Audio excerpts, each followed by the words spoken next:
মধ্যে নানা জাতের ফুল ফুটেছে, বৃন্দাবনের মধ্যে বিভিন্ন রকম ভ্রমর মৌমাছি খেলা করছে, বৃন্দাবনের মাঝে বিভিন্ন রকমের মানুষ এসে, বিভিন্ন রকমের ভক্ত এসে আজকে ভিড় জমাচ্ছে। জয় রাধে। তেমনি আমাদের 3.5 হাতের দেহ বৃন্দাবনে দুই ভাই আছে, একটা জীবাত্মা, একটা পরমাত্মা। জীব আপন ইচ্ছায় কোটি বাঞ্ছা করে, কিন্তু কৃষ্ণের ইচ্ছা ছাড়া এক বাঞ্ছাও না পুরে। জয় রাধে। তাহলে জীবাত্মা হচ্ছে আমাদের 3.5 হাতের দেহ বৃন্দাবনের মধ্যে যে ফুল ফল পাখি আদি রয়েছে, আর পরমাত্মা হচ্ছে আমাদের কৃষ্ণ। নীল গগনে চাঁদ উঠেছে। নীল গগন কোনটা?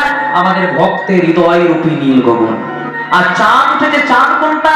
আমাদের এই 3.5 হাতের দেহ বৃন্দাবনে হৃদয় রূপী আকাশে যদি কোনোদিনও পরমানন্দ গোবিন্দ রূপী চাঁদ ওঠে, সেদিন আমাদের কৃষ্ণ কৃপা নিশ্চয় হবে। তাই বলছে নীল গগনে চাঁদ উঠেছে, কত তারার মালা গলায় পরে নীল গগনে চাঁদ উঠেছে। আবার যদি আরেক দেহ তত্ত্ব ধরতে যান বাবা, তো রবীন্দ্রনাথ ঠাকুর বলেছেন কুমোর পাড়ার গরুর গাড়ি বোঝাই করা বংশী হাঁড়ি, গাড়ি চালায় আর সঙ্গে যে যায় হাট বসেছে শুক্রবারে বক্সিগঞ্জে পদ্মাপাড়ে। জয় রাধে। এটা রাসের ভাবনা, তাই বললাম। এগুলো আমরা খারাপ, এগুলো আমরা একটা আলাদা চোখে দেখি, কবিতার চোখে। কিন্তু রবীন্দ্রনাথ ঠাকুর কত সুন্দর কথা বলতে পারে, কুমোর পাড়ার গরুর গাড়ি। মানে খড় মাটিতে কুমোর যেমন ঠাকুর গড়ে, রক্ত মাংস দিয়ে ভগবান তেমনি একটি 3.5 হাতের মানব দেহ গড়ে। কুমোর পাড়ার গরুর গাড়ি মানে এই যে দেহ গাড়িটা বোঝাই করা কলসি হাঁড়ি। গাড়িটাতে কলসি হাঁড়ি আছে, কি কি? 10 ইন্দ্রিয়, ষড়রিপু কাম ক্রোধ লোভ মোহ মদ মাৎসর্য, পঞ্চভূত খ্যাতি অপ মরুত তেজ বোম, ত্রিগুণ সপ্তগুণ তমগুণ রজগুণ। মানে 24 তত্ত্বে বোঝাই করা কলসি হাঁড়ি। গাড়ি চালায় বংশীবদন। গাড়ি চালায় বংশীবদন মানে গাড়ির মালিক কে? বংশীবদন মানে স্বয়ং ভগবান। হ্যাঁ বাবা, গাড়ির ড্রাইভার যদি কৃষ্ণ থাকে তাহলে অ্যাক্সিডেন্ট হওয়ার ভয় থাকে? জয় রাধে। মহাভারতের যুদ্ধে অর্জুনের রথের ড্রাইভারটা কে হয়েছিল? কৃষ্ণ। অর্জুনের রথটার কিন্তু অ্যাক্সিডেন্ট হয় নাই বাবা, হয়েছিল দুর্যোধনের রথে। তেমনি গাড়ি চালায় বংশীবদন মানে গাড়ির মালিক আমরা গোবিন্দকে করেছি, কিন্তু সঙ্গে একজনকে বসিয়ে দিয়েছি। সঙ্গে যে যাই ভাগ্নে মদন মানে কামনা, মদন মানে বাসনা, মদন মানে লোভ, মদন মানে লালসা। আর যতদিন অন্তরে কামনা বাসনা লোভ লালসা থাকবে, ততদিন ভগবানের কৃপা পাওয়া যাবে না। আমাদের গায়ে যদি নোংরা ময়লা লাগে কি দিয়ে পরিষ্কার করি? সাবান দিয়ে, শ্যাম্পু দিয়ে। তেমনি আপনাদের এই গ্রামে যদি গিয়ে পরে বলেন দাদা একটা মন পরিষ্কার করবার সাবান এনে দিতে পারবে? দিতে তো পারবেই না, আপনার 2-4 ঠেঙে খাবার হয়ে গেছে। জয় রাধে। মন পরিষ্কার করবার সাবান কিনে আছে যদি হরি নাম রূপী সাবানের দ্বারা। আর শুধু সাবান শ্যাম্পু দিলে নোংরা ময়লা পরিষ্কার হয় না, জল লাগে। জল তো ভগবান দিয়েই দিলেন, দক্ষিণ নয়নে গঙ্গার জল, বাম নয়নে যমুনার জল। তাহলে গাড়ি চাই বংশীবদন সঙ্গে যে যাই ভাগ্নে মদন। এবার কি বলছে দেখুন বাবা, বলছে হাট বসেছে। আচ্ছা আপনাদের এখানে হাট বসে? বসে না, এখানে বসে না। জয় রাধে। কিন্তু রবীন্দ্রনাথ ঠাকুর বলছে হাট বসেছে শুক্রবারে। এরকম সুন্দর মানে আছে। সোমবার মানে আমাদের শৈশবকাল চলে গেল, বদনে হরি বলা হলো না। মঙ্গলবার মানে আমাদের কৈশোরকাল চলে গেল, বদনে হরি বলা হলো না। বুধবার মানে আমাদের যৌবনকাল চলে গেল, বদনে হরি বলা হলো না। বৃহস্পতিবার মানে আমাদের বার্ধক্যকাল চলে গেল, ছেলে মেয়ে নাতি নাতনির নিয়ে ভাবতে ভাবতে সময় চলে গেল। ভগবানের কথা মনে পড়লো কোন দিনে? শুক্রবারে। ততদিনে হাটটা এপারে বসলো না, হাট বসলো বক্সিগঞ্জে পদ্মাপাড়ে মানে ওপারে। আর যতদিনে হাটটা ওপারে বসলো ততদিনে ভগবানের খেলা সাঙ্গ হলো, ভগবানের খেলা সাঙ্গ হলো, খেলা সাঙ্গ বদনে হরি বলা হলো না গো, ভগবানের খেলা সঙ্গ হলো, বদনে হরি বলা হলো না গো, ভগবানের খেলা সঙ্গ হলো। ভগবান শ্রীকৃষ্ণ শারদীয়া পূর্ণিমা দিতে রাস করবেন বলে শারদ চন্দ্র মানে পূর্ণিমা চন্দ্র পুরোপুরি প্রস্ফুটিত হয়েছে।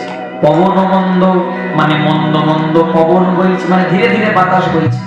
বিপিনে ভরল, বিপিন মানে বন, বন মানে কোন বন? বৃন্দাবন। বিপিনে ভরল কুসুম গন্ধরে, ফুল্ল মল্লিকা মালতী জুথিরে, হাই হাই মত্ত মধুকর ভৌরণী। আর মধুকর মানে মৌমাছি গুনগুন গুনগুন গুনগুন করে গান গাইছে, কেন? ভগবানের রাসে অংশগ্রহণ করবে। এবার কি বলছে দেখুন, বলছে যারা ফুটে নাই তারাও ফুটেছে, যারা ফুটে না তারা ফুটেছে, তারা ফুটে না তারা ফুটেছে, যারা ফুটে না তারা ফুটেছে। বলে যারা ফুটে নাই তারা ফুটেছে মানে মানে বৃন্দাবন এর আগে যারা যারা আসতে পারেননি এই বৃন্দাবনে, নাম বৃন্দাবনে, আজকে তারা তারাও এখানে এসে উপনীত হয়েছে। বলছে যারা ফুটে না, এর আগে পর্যন্ত কীর্তন শুনতে যারা আসেনি এখন তারা এসেছে, যারা আসেনি এখন তারা এসেছে। এই যারা ফুটে নাই তারাও ফুটেছে, যারা ফুটে নাই তারা ফুটেছে। ওই না বৃন্দাবনে লতাই পাতায় যারা ফুটে নাই তারা ফুটেছে, বৃন্দাবনে লতাই পাতায় যারা ফুটে নাই তারা ফুটেছে। যারা ফুটে নাই তারা ফুটেছে মানে এর আগের লীলা পর্যন্ত যারা যারা আজকের এই নাম বৃন্দাবনে আসতে পারেননি, আজকে রাস শোনার জন্য সেই ভক্তরাও এসেছে। তাই বলছে এর আগে যারা ফুটে নাই এখন তারাও ফুটেছে। আর তাদের উদ্দেশ্যে মহারাজ বলে দেখো যেন ফুল ঝরে পড়ো না, দেখো যেন ফুল ঝরে পড়ো না, দেখো যেন ফুল আর ঝরে পড়ো না, দেখো যেন ফুল ঝরে পড়ো না। কারণ ঝরা ফুলে কোনো কাজ হবে না, দেখো যেন ফুল ঝরে পড়ো না, কারণ ঝরা ফুলে কোনো কাজ হবে না, দেখো যেন ফুল ঝরে পড়ো না। দেখো যেন ফুল ঝরে পড়ো না, কারণ ঝরা ফুলে কোনো কাজ হবে না। জয় রাধে। আপনারা যদি ভগবানকে পূজা করতে যান, গাছে যে ফুলটা থাকবে সেই ফুলটা তুলবেন না যেটা নিচে পড়ে থাকবে সেটাকে তুলবেন? যেটা গাছে থাকবে সেটাকে তুলবেন। এমনি বলছে আজকের এই হৃদয়রূপী, আজকের এই নামরূপী বৃন্দাবনে যারা যারা এসেছেন, বলছে তারা দেখো যেন ফুল কেউ ঝরে পড়ো না, কারণ ঝরা ফুলে কোনো কাজ হয় না। আজকে কীর্তন শুনতে শুনতে অর্ধেক রাস্তাতে যদি কেউ বাড়ি চলে যান, কৃপা হতে হতে তারা হবে না। জয় রাধে। বাকি যারা আপনাদের ব্যাপার কি কতক্ষণ থাকবে? নিতাই গৌর প্রেমানন্দে হইবে। যারা ফুটে নাই তারা ফুটেছে, তাই দেখো যেন ফুল ঝরে পড়ো না। এখানে বলে রাখি বাবা, ভগবান রাসলীলা করেছিলেন কত বছর বয়সে? মাত্র 8 বছর বয়সে। জয় রাধে। 6 বছর বয়সে করেছিলেন কালীয় দমন, 7 বছর বয়সে বাঁ হাতের কনিষ্ঠ আঙ্গুলে করেছিলেন গিরি গোবর্ধন উত্তোলন, আর 8 বছর বয়সে করেছিলেন ভগবানের সর্বশ্রেষ্ঠ লীলা নিষ্কাম লীলা, যার নাম হলো রাসলীলা। জয় রাধে। দেখেন অনেকের বাড়িতে ক্যালেন্ডার আছে, ভগবান শ্রীকৃষ্ণ গাছের ডালে ব্রজগোপীদের বসনগুলো ধরে বসে আছে, আর ব্রজগোপীরা যমুনার জলে এইভাবে লজ্জা নিবারণ করছে। আছে? যাদের বাড়িতে এইসব ক্যালেন্ডার আছে, কালকে সকালে গিয়ে ক্যালেন্ডার গুলো জলে ভাসিয়ে দেবে। যদি বলেন কেন? ভগবান যদি রাসলীলা করেছিলেন, ভগবানের বয়স ছিল 8 বছর। জয় রাধে। আর আমরা ক্যালেন্ডারে যে কৃষ্ণকে গাছের ডালে বসিয়ে দিই বাবা, তার বয়স মিনিমাম 21 প্লাস, মানে 21-এর বেশি। সেটা নাবালক নয়, সাবালক। জয় রাধে। আর যে ব্রজগোপীগুলো দাঁড়িয়ে থাকে, কারো বয়স 22, কারো বয়স 25, এগুলো দেখলে আমাদের হিন্দু জাতির কলঙ্ক। যারা তৈরি করে তাদের মতো মূর্খ এই জগতে কেউ নাই। কারণ ভগবান 11 বছর বয়সে বৃন্দাবনকে ত্যাগ করে চলেই গেছিলেন, তাহলে কৃষ্ণ ওই 21 বছর বয়সে বৃন্দাবনে আবার এলো কি করে? কিন্তু ভগবানের শেষ দেখা হয়েছিল বৃন্দাবনবাসীদের সঙ্গে ওই যেদিন প্রভাস যজ্ঞ করেছিলেন। জয় রাধে। তাই বারবার করে বলছে দেখো যেন ফুল ঝরে পড়ো না, ঝরা ফুলে কোনো কাজ হবে না, দেখো যেন ফুল ঝরে পড়ো। তাই ভগবান শ্রীকৃষ্ণ রাসলীলা করবেন। আরেকটা জিনিস বলে দি বাবা, রাস বানান কি? রয়াকার দন্তস্ব রাস।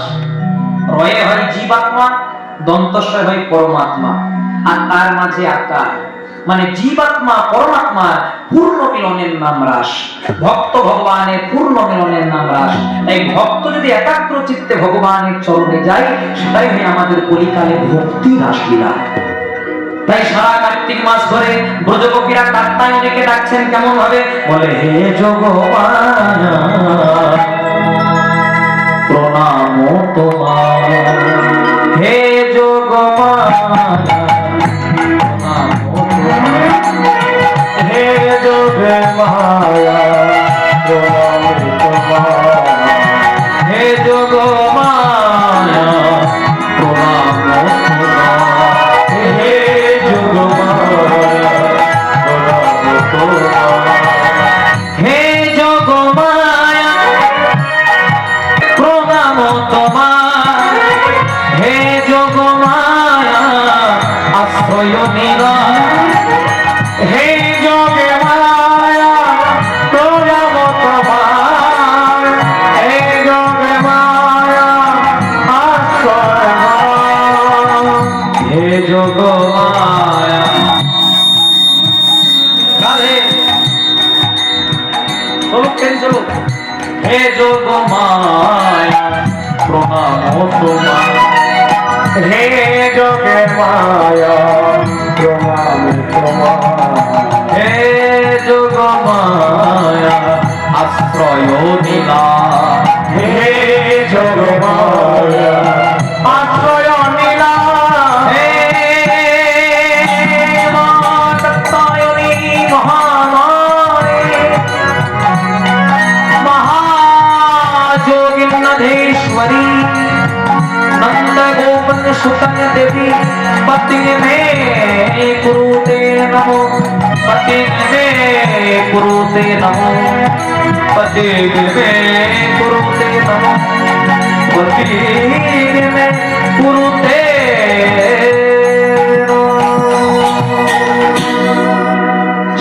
কার্তিক মাস ধরে ব্রজগোপীরা কাত্যায়নী ব্রত করছে, আর কাত্যায়নী ব্রত করছে বাবা, আর একদিকে যোগমায়াকেও ডাকছে।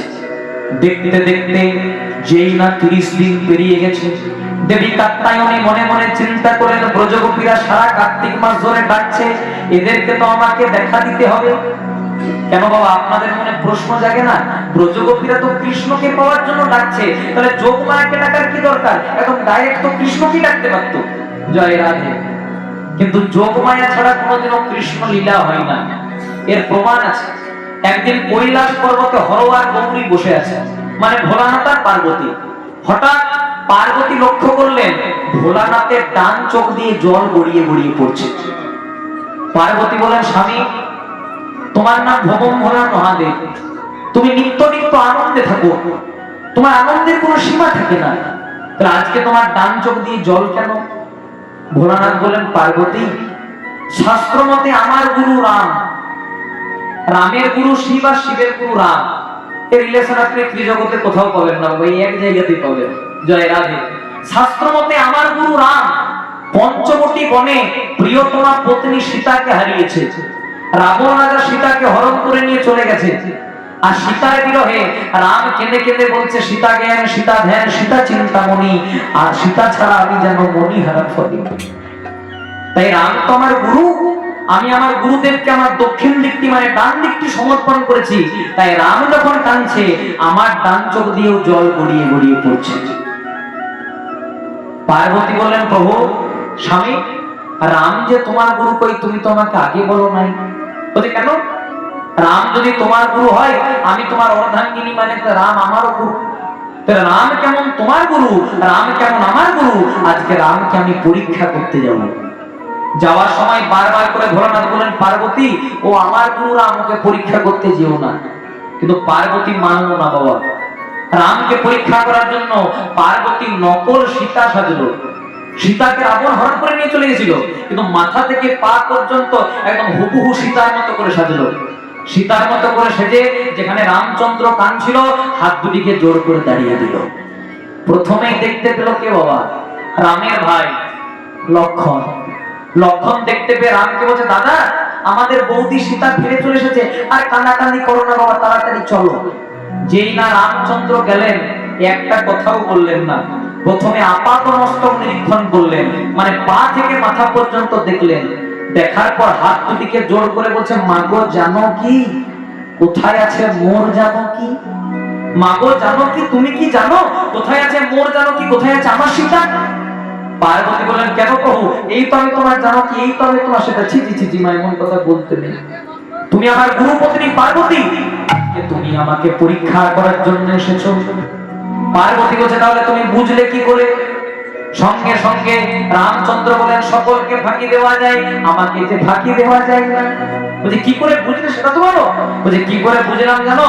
তুমি সীতা সাজার জন্য মাথা থেকে পা পর্যন্ত সবটাই সীতার মতো করে সেজেছো, কিন্তু তোমার তৃতীয় নয়নটি এখনো জল জল করছে।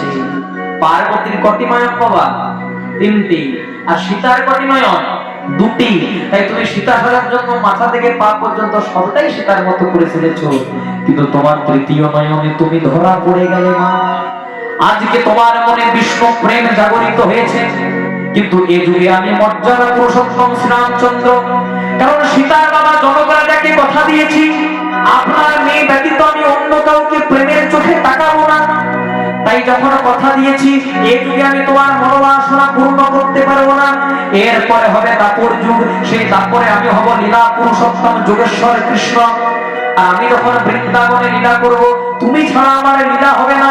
তোমার নাম হবে পূর্ণমাসী যোগমায়া। তাই হে যোগমায়া প্রণাম তোমায়, হে যোগমায়া আশ্রয়। যোগমায়া প্রণাম তোমায়, হে যোগমায়া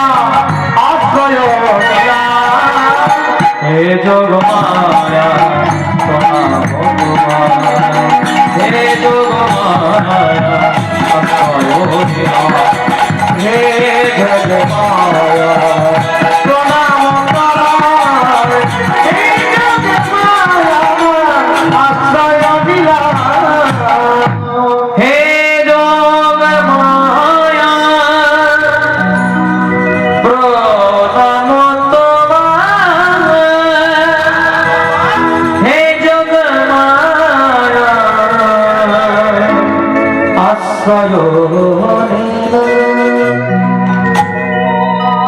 ভক্ত যদি একবার আকুলটাকে ডেকে দেয় বাবা, তাহলে ভগবান কি না এসে থাকতে পারে? ভগবান কি না এসে থাকতে পারে? এর প্রমাণ ভগবান যুগে যুগে দিয়ে গেছে। একদিন দুর্যোধন ভগবানকে নিমন্ত্রণ করেছিলেন, প্রভু আজকে আমার বাড়িতে তোমার নিমন্ত্রণ। ডেকেছিল দুর্যোধন, বলল তোমাকে আজকে 56 ব্যঞ্জন দিয়ে সেবা দেব। কিন্তু মনে মনে চিন্তা করলো, এমন সেবা দেব ওই গোয়ালার বেটা কৃষ্ণ চোখে কোনোদিনও দেখেনি। যেই না বলে দিল এমন সেবা দেব, ওই 56 ব্যঞ্জন 56 রকম অহংকারে পরিণত হলো। ভগবান আর থাকতে পারে?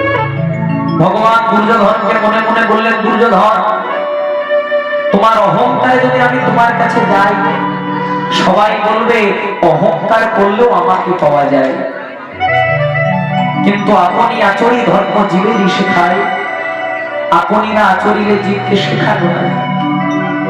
তাই আমি তোমার কাছে যাব না। তাই দুর্যোধনের 56 ব্যঞ্জনকে ত্যাগ করে ভগবান ছুটে গেলেন বিদুরের স্ত্রীর কাছে। বিদুরের স্ত্রীর কেমন অভাব জানো বাবা? একটি মাত্র শাড়ি, প্রত্যেক দিন যখন স্নান করে শাড়িটাকে জলে ধৌত করে, মানে জলে ধুয়ে, যখন জলে ধোয়া হয়ে যায় তখন রোদে শুকাতে দেয়। কখন একবার শাড়িটা শুকাবে আর আমি আমার বদনে এত অভাব, কিন্তু কোনোদিনও ভগবানকে নালিশ করে না, প্রভু আমার এমন অভাব কেন? ভগবানকে শুধু একটা জিনিস বলে, দয়াময় বদন দিয়েছ হরি বলার জন্য, যেন বদন ভরে তোমার নাম আমি গাই। কৃষ্ণ ভজিবার করে সংসারে খাইব, মিছে মায়ায় মত্ত হয়ে বৃক্ষ সমূহ, যেন বদন ভরে তোমার নাম আমি গাইতে পারি। বিদুরের স্ত্রী সবে মাত্র স্নান করে শাড়িটাকে জলে ধুয়ে যেই না রোদে শুকাতে দিয়েছে, ভগবান এসেছে সেই অবস্থায়। দেখি কেমন ভক্ত পরীক্ষা করে দেখি। বিদুরের স্ত্রীর শরীরে বসন নাই বাবা, চিন্তা করছে কখন শাড়িটা শুকাবে, বদনে তুলবো। কিন্তু ভগবানকে দেখে আজকে গোবিন্দ বদনে আমি করে দিয়েছি। ভগবান বলছে, মা রে, আমাকে মানুষ অনেক যত্ন করে সিঙ্গার করে, কিন্তু তোর মতো এত প্রেম দিয়ে আমায় কেউ ডাকে না। তোর মতো যদি কেউ প্রেম দিয়ে ডাকে, আমি কি না গিয়ে থাকতে পারি? কৃষ্ণ যদি কৃপা করে ভক্তি মুক্তি দিয়া, প্রেম তবু নাহি দেন রাখতে পারি। ভগবান বলছে, কেন রে মা, তুই আজকে নির্বস্ত্র অবস্থায় আমার কাছে এসেছিস? বিদুরের স্ত্রী বলছে, প্রভু, দেওয়ার মালিকও তুমি আর নেওয়ার মালিকও তুমি। কেন শাড়িটা শুকানোর পর আসতে পারতিস? যতক্ষণে শাড়িটা শুকাতো ততক্ষণে তুমি যদি আমার দরজা ছেড়ে চলে যেতে। তাই তোমার কাছে এসেছি। ভগবান তার নিজের উত্তরীয়তা বিদুরের স্ত্রী সর্বাঙ্গে জড়িয়ে দিচ্ছে। মা, জানিস মা, অনেক ছোটাছুটি করতে করতে এসেছি, আমাকে কিছু খেতে দে না রে মা। বিদুরের স্ত্রী বলছে, প্রভু, যে বিপদ থেকে রক্ষা করার জন্য ডাকা, সেই বিপদে যে ফেলে দিচ্ছ, কি দেব? দেওয়ার যে কিছু নাই গো। ভগবানের কেমন লীলা দেখো বাবা। দেখ দেখ, কিছু না কিছু পাবি। চতুর্দিকে খুঁজে কি পেল? একটি কলা। আমরা কি করি? কলার খোসাটা ছাড়িয়ে মূল বস্তুটা গ্রহণ করি। কিন্তু আজকে বিদুর স্ত্রী গোবিন্দ বদনে আমি কি দেব, কি দেব বন্ধু, কি বানাবো আমি? যে ধন তোমারে দেব, আমার সে ধন তুমি। তুমি তো আমার বন্ধু, সকলই তোমার। তোমার ধন তোমারই দেব, কি আছে আমার? তাই নরোত্তম দাস কহে, আমার গৌর গুণমণি, সকলই তোমারই আছে, আমার কেবল তুমি। আজকে বিদুর স্ত্রী গোবিন্দ বদনে আলিঙ্গন করছে। কিছু পাইনি দয়াময়, একটি কলা পেয়েছি। আর কি করছে জানো বাবা? প্রেমের আদেশে কলার খোসাটা ছাড়িয়ে মূল বস্তুটা ফেলে দিচ্ছে, আর কলার খোসাটা গোবিন্দ বদনে ফেলে দিচ্ছে। সেটা ভগবান কৃষ্ণ অম্লান বদনে সেবা করছে। ভক্তজনে প্রশ্ন করলো, তাহলে কি কৃষ্ণ কলার খোসা খায়? ভগবান বলল, ওটা কলার খোসা নয়, ওটা অন্য কিছু নয়, ওটা হলো ভক্তের প্রেম মেশানো ভক্তি। আর যদি কোনো ভক্ত একবার দুঃখটা নয়ন জল দিয়ে হাগৌর প্রাণে গৌর বলে ডাকতে পারে, ভগবান তাকে জন্ম জন্মান্তরে কৃপা করে। সঙ্গে সঙ্গে ভগবান বিদুর স্ত্রীর চরণ দুটিকে জড়িয়ে ধরেছে। ওরে মা রে, আমি অনেকের বাড়িতে খেয়ে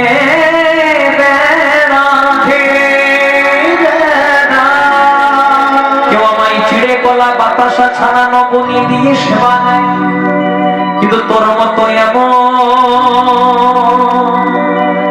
করে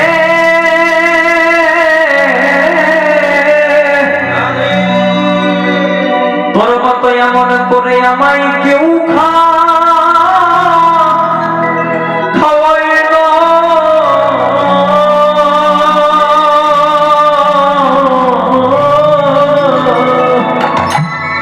বিদায় গৌর হরির মতো করে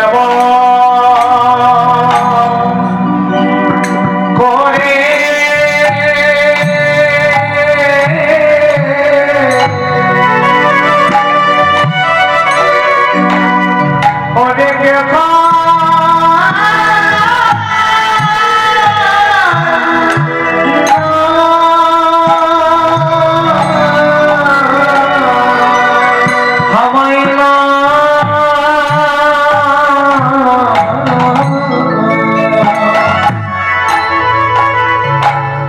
তোর মতো এমন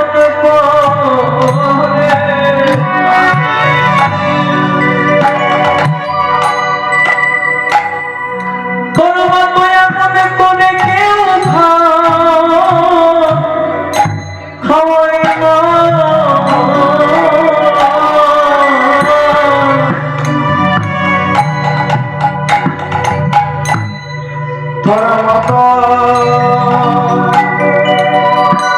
এমন করে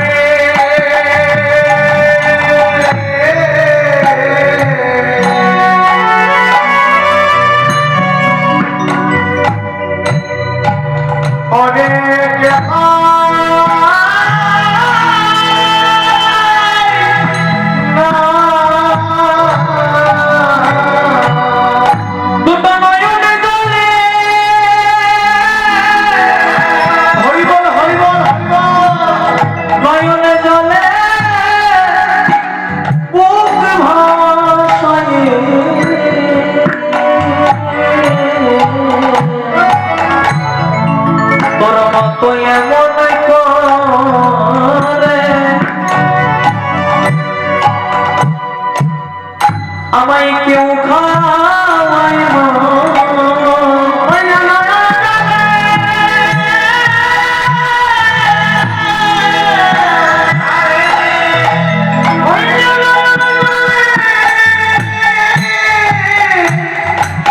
বুকে ভরা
আমায় কেউ খাওয়ায় মা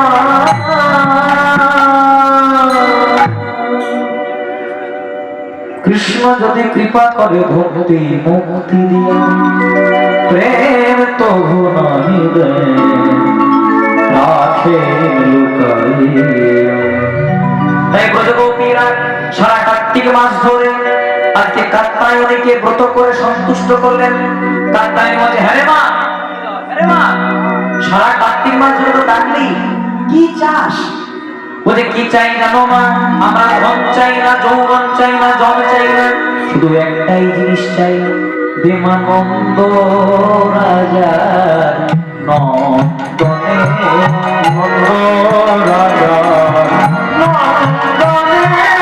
দেমানন্দ রাজা নন্দনে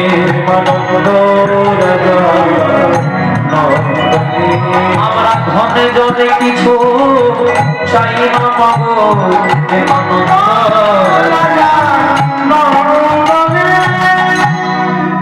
যোগমায়া মনে মনে চিন্তা করে রাজা গোবিন্দকে পাবে, তার কি সত্যি অধিকারী হয়েছে?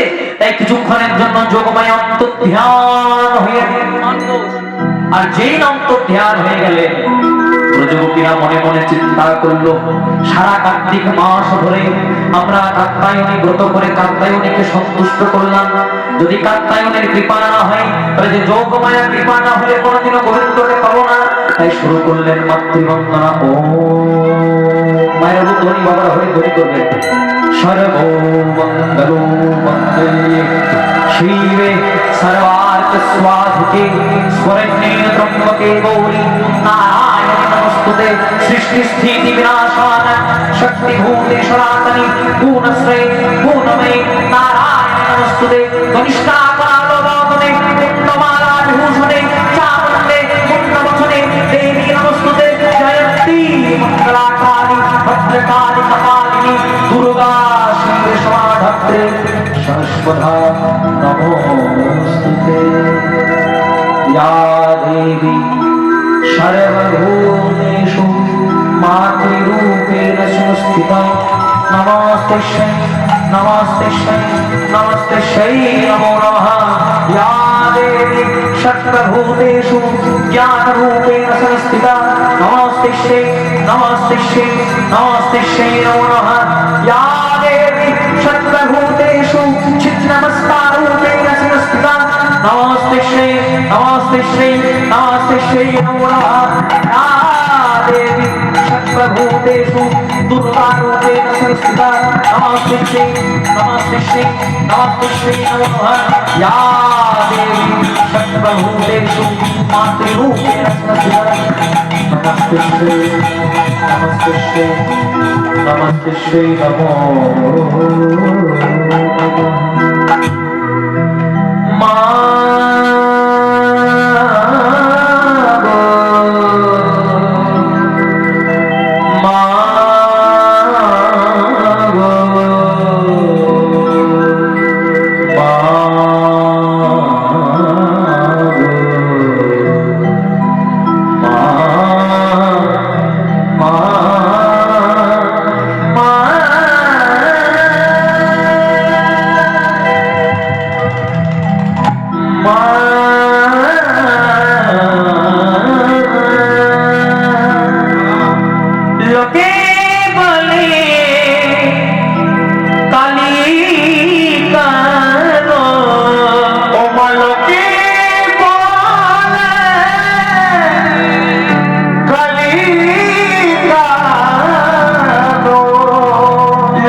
पटले वक्षस्थले कस्तुभो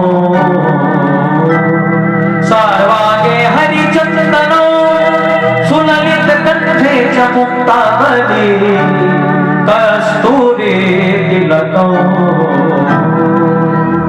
नारायणं निराकारं नरवीरं नरोत्तमं गोविन्दं गोपुरानन्दं गोपालं गोपीवल्लभं गोवर्धन उधरौ तन्वन्दे गोमतिप्रियं नारायणं निराकारं नरवीरं नरोत्तमं हे कृष्ण करुणा सिन्धु दीनबन्धु जगत्पते गोपेश गोपिकाकान्तो राधाकान्तो नमोस्तुते नमो ब्रह्मण्य देवाय गोब्रह्मण्य जगदीताय श्रीकृष्णाय गोविन्दाय नमः। সঙ্গে সঙ্গে কাত্তায়নে দেখা পেতে বলছে, ব্রজগোপী আজকে তোদের সেবায় আমি সন্তুষ্ট, আশীর্বাদ করলাম আগত শারদীয়া পূর্ণিমা তিথিতে তোরা নন্দের নন্দন যশোদা জীবনে পতি করে পাপ। ব্রজগোপীদের আর আনন্দই হচ্ছে না বাবা। জয় রাধে। আজকে রাত্রিবেলায়, কালকে শারদীয়া তিথি আর আজকে রাত্রিবেলায় কক্ষে কলস নিয়ে যমুনাতে যাচ্ছে জল আনতে।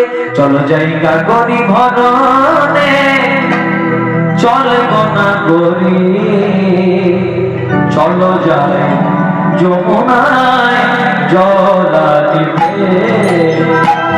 গাগরি ভরণে চলো না গরি, চলো যাই যমুনায় জল আনিতে। ওই না যমুনার জলে আমরা খেলবো না ছলে, যমুনার জলে খেলবো না চলে, যমুনার জলে খেলবো না ছলে, যমুনার জলে খেলবো না চলে।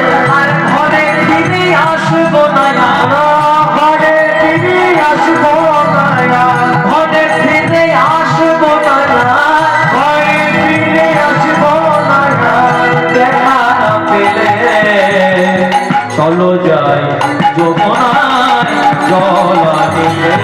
ও চলো যাই যমুনাতে জল আনিতে, চলো যাই যমুনায় জল আনিতে। যমুনা যমুনা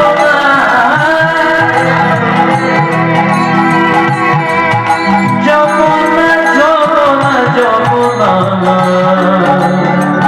যমুনা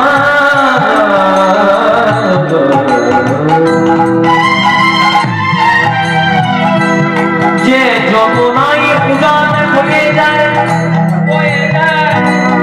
ব্রজগোপী পাবলিনী উন্মাদিনী হয়ে যায়, শুধু কৃষ্ণ কৃষ্ণ চিন্তা করে। সেই রাশের রজনীতে সবাই গেল জলাধার লাগে। চলো যাই যমুনায় জল আনিতে, চলো যাই